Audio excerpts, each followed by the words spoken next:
In this video, we're going to discuss questions 6 and 7 from homework 12.1. They are both graphing exponential equations, but their forms are a little bit different than the first ones we did.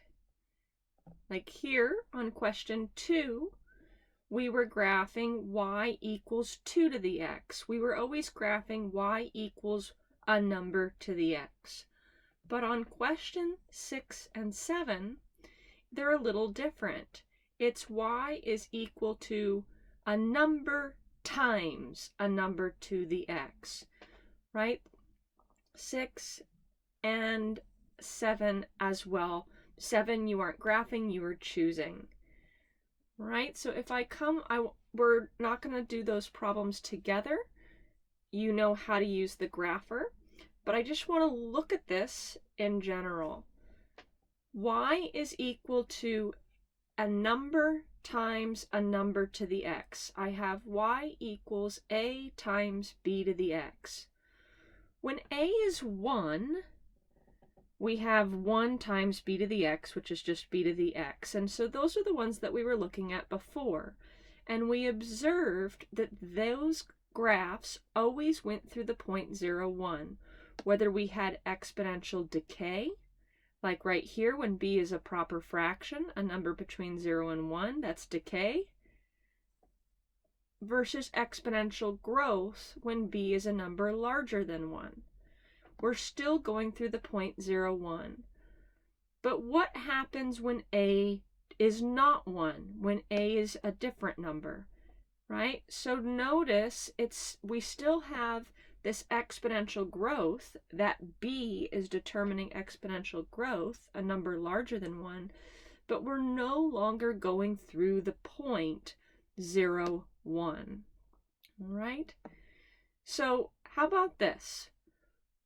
Y equals a times b to the x. Y equals 3 times, how about we set b to 2, times 2 to the x. What would that graph look like? When x is 0, b to the 0 is 1, 2 to the 0 is 1, times a is just a. It is 3. So in fact, these graphs always go through the point 0, a. Right, and that is the graph of y equals 3 times 2 to the x.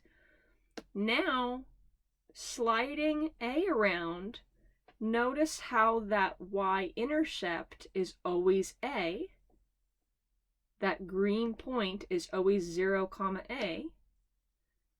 I can see my y-intercept, and what changing b does is it changes it from exponential growth when b is a number bigger than 1 to exponential decay when b is a number. Oh, I'm sorry, I just heard my own head. Isn't it weird how you can hear what you say like after you said it?